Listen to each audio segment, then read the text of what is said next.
Students, whatever homework is given to you, you have to submit it on the very next day between 8 am to 1 pm to the given WhatsApp number, and it is compulsory to submit your homework as your attendance will be marked on the basis of your submission. Hello students, today we will discuss reading and explanation of chapter number 6, Light, Sound and Force. In this chapter we will learn about light मतलब रोशनी. What is shadow means परछाई क्या है उसके बारे में. Then what is sound, आवाज क्या है. And last force के बारे में हम सीखेंगे. But in this video we will discuss about only 2 points. These 2 points are light and shadow. उसके पहले warm up. This is quiz time in Amit's class. Quiz master is asking the following questions. What do you need to see things? What is the natural source of heat and light on earth? What happens when something vibrates? Does it produce sound or electricity? Can you answer these questions? Do you also want to explore what light and sound is? बच्चों, अमित की class में quiz time है. Quiz master ने नीचे दिए गए questions पूछे, जैसे कि चीजों को देखने के लिए किसकी जरूरत पड़ती है. नेक्स्ट, पृथ्वी पे हीट और लाइट का नेचुरल सोर्स कौन सा है, मतलब कुदरती रूप से हमें गर्मी और रोशनी कौन देते हैं. नेक्स्ट, वाइब्रेशन की वजह से क्या होता है. Now next question is, vibration की वजह से आवाज या बिजली पैदा होती है. क्या आप बच्चों इन सभी क्वेश्चंस के आंसर्स दे सकते हो. I am waiting for 2 minutes. Okay, तो मैं सबसे पहले आपको फर्स्ट क्वेश्चन का आंसर दे रही हूं. ध्यान से सुनना. What do you need to see things means चीजों को देखने के लिए किसकी जरूरत पड़ती है. Yes, चीजों को देखने के लिए हमें लाइट की जरूरत पड़ती है. देन पृथ्वी पे हीट और लाइट किसकी वजह से मिलता है. Yes, सन की वजह से मिलता है. What happens when something vibrates? Does it produce sound or electricity? Yes, sound is produced when something vibrates, but not electricity. क्या आप लाइट और साउंड के बारे में भी क्या कुछ सीखना चाहते हो. तो आइए सबसे पहले मैं आपको लाइट के बारे में समझाती हूं. Now first heading is about light means Roshni. You cannot read and write in a dark room. We need light to see things around us. The main source of light on the earth is the sun. We get light from natural as well as man-made sources. अंधेरे वाले room में बच्चों आप लिखियां पढ़ नहीं सकते. हमें अगर आसपास किसी भी चीज को देखना है तो उसके लिए हमें रोशनी की जरूरत पड़ेगी. उसके बिना तो हम कुछ देख भी नहीं पाएंगे. कुदरती रूप से देखा जाए तो पृथ्वी पे हमें सन में से लाइट मिलती है, मतलब main source of light is the sun. जिस तरह कुदरती रूप से हमें लाइट मिलती है, उसी तरह मैन मेड सोर्सेस के थ्रू भी हमें लाइट मिलती है। There are some objects that emit light are called luminous objects. जो पदार्थ हमें लाइट देते हैं उसको ल्यूमिनस ऑब्जेक्ट्स बोलते हैं। A luminous objects can be natural or man-made. Examples of natural luminous objects are sun and stars. Luminous objects कुदरती और man-made दोनों हो सकते हैं। जैसे कि पहले कुदरती luminous objects मतलब जिसमें से हमें कुदरती रूप से रोशनी मिलती है, वे हैं sun और stars. There are some objects which are man-made luminous objects such as candles, torchlight, bulbs, etc. तो दूसरा है जो वो है man-made luminous objects मतलब लोगों के द्वारा बनाई हुई चीजों में से रोशनी मिले, जैसे कि मोमबत्ती, टॉर्च लाइट और बल्ब वगैरह। Some objects do not emit light are called non-luminous objects. Examples of non-luminous objects are bat, ball, pencil, book, table, etc. We can see non-luminous objects when light falls on them. ऐसे पदार्थ जिनमें से light नहीं मिलती उसको बोलते हैं non luminous objects. Bat, ball, pencil, book, table वगैरह। हम ऐसे पदार्थों को तभी देख सकते हैं जब रोशनी उनके ऊपर पड़ती है। इसका मतलब है अंधेरे में नॉन लुमिनस ऑब्जेक्ट्स हमें दिखाई नहीं देते, मतलब रोशनी का होना जरूरी है। आइए बच्चों, अब हम इन पिक्चर्स को देखें। कितनी ब्यूटीफुल पिक्चर्स हैं ये। पदार्थों को देखने के लिए हमें रोशनी की जरूरत पड़ती है।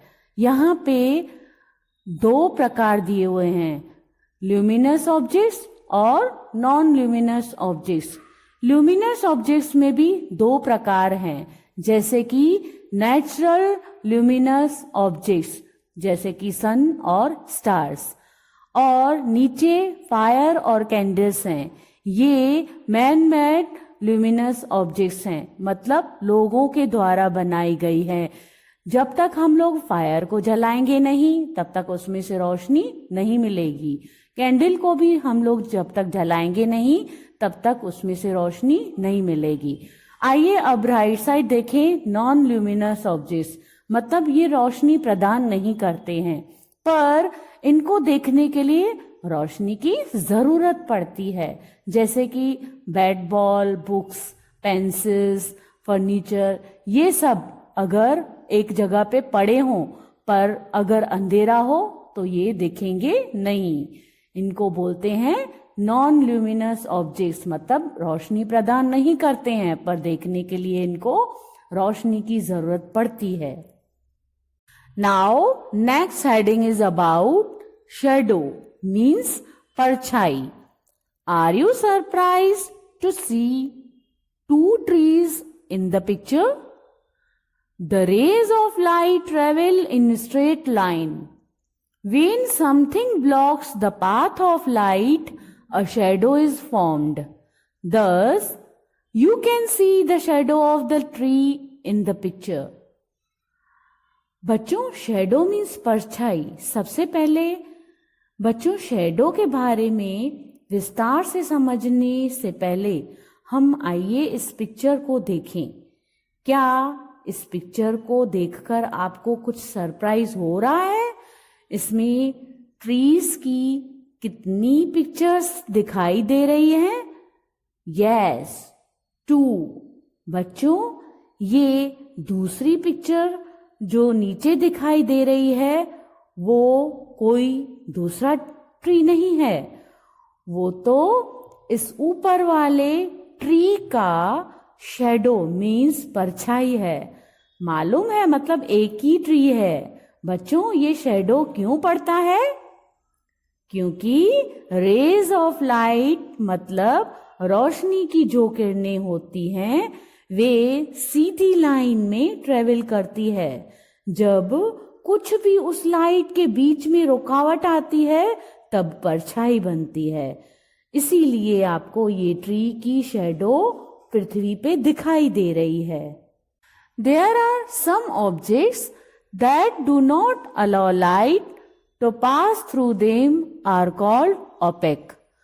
Wooden chairs, bricks and stones are some examples of opaque objects. A shadow is formed when an opaque object comes in the path of light. कुछ पदार्थ जिनमें से रोशनी पास नहीं होती उनको फिर ओपेक ऑब्जेक्ट बोलते हैं, जैसे कि लकड़े की कुर्सी, ईंट और पत्थर। ये सब ओपेक ऑब्जेक्ट्स के एग्जाम्पल्स हैं। शेडो तभी बनता है जब कोई भी रुकावट रोशनी के बीच में आती है। बच्चों, यहाँ पे एक पिक्चर दी हुई है, देखिए। सन में से लाइट निकल रही है और जो लाइट है मतलब स्ट्रेट लाइन में ट्रेवल करती है, वो डायरेक्ट ट्री पे पड़ रही है और ट्री उसके बीच में मतलब लाइट के बीच में रुकावट होने के कारण उसका शेडो यहाँ पे पृथ्वी पे हमें दिखाई दे रहा है। डू यू नो, क्या बच्चों आप जानते हो? The objects that allow to pass the light through them completely are called transparent. For example, clear glass, clear plastic, etc. The objects that allow passing the light through them partially are called translucent. For example, wax paper, tinted glass, etc. Transparent और translucent objects किसको बोलते हैं? जिन पदार्थों में से रोशनी are पार मतलब अच्छी तरह से पास हो जाती है उसको ट्रांसपेरेंट ऑब्जेक्ट्स बोलते हैं, जैसे कि कांच, क्लियर प्लास्टिक वगैरह। बच्चों, कांच के ग्लास में क्या रखा हुआ है वो हमें अच्छी तरह से दिखाई देता है, इसलिए उसको ट्रांसपेरेंट ऑब्जेक्ट बोलते हैं। अब आइए, ट्रांसलूसेंट ऑब्जेक्ट्स किसको बोलते हैं? जिन पदार्थों में से रोशनी अच्छी तरह पास नहीं होती उसको ट्रांसलूसेंट ऑब्जेक्ट्स बोलते हैं। मतलब आधी रोशनी पास होती है, आधी नहीं होती है, जैसे कि वैक्स पेपर और tinted glass, etc. Do you allow light to pass through you? No, because you are opaque. If you come in the path of light, you can see your shadow as of the body shown in the picture.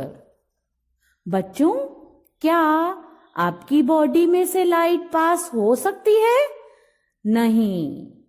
ऐसा क्यों मालूम है बच्चों? क्योंकि आप OPEC हो।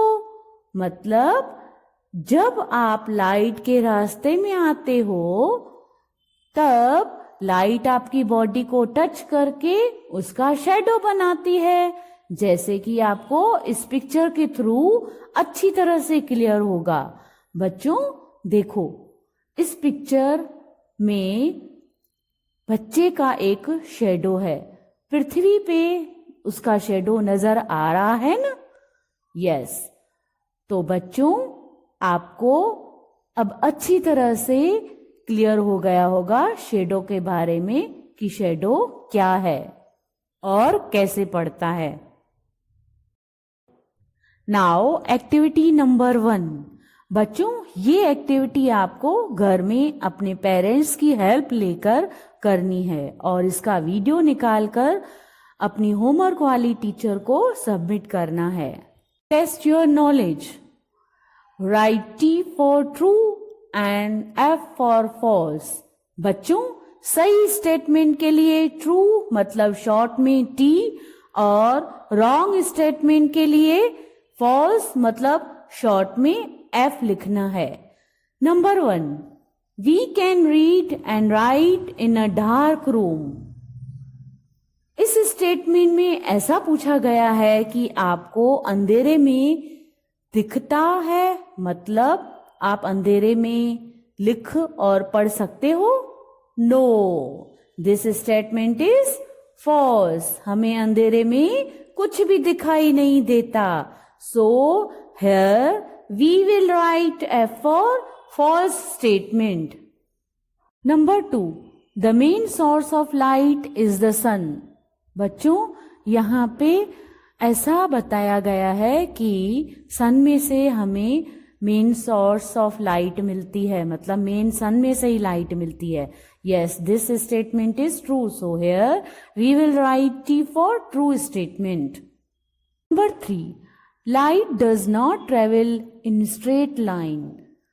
बच्चों, हमने लेसन में भी एक्सप्लेन किया था कि लाइट स्ट्रेट लाइन में ट्रेवल करती है, और यहाँ पूछा गया है कि लाइट स्ट्रेट लाइन में ट्रेवल नहीं करती. This statement is false. So here we will write F for false statement. Number 4, sun and stars are non luminous objects. Sun और स्टार्स में से हमें रोशनी नहीं मिलती. This statement is false. Sun और स्टार्स में से तो हमें रोशनी मिलती है. सो here we will write F for false statement. Number 5, a shadow is formed when an opaque object comes in the path of light. Means opaque object का मतलब है जिस ऑब्जेक्ट में से लाइट पास नहीं होती. यहाँ पे पूछा गया है कि लाइट के बीच में अगर ओपेक ऑब्जेक्ट आता है तो शेडो बनता है. यस, शेडो बनता है. So this statement is true. So here we will write T for true statement. बच्चों, आशा है कि इस वीडियो के थ्रू आपको अच्छी तरह से समझ में आया होगा कि what is light and what is shadow. In next video we will discuss remaining part of the lesson. Till then, bye bye.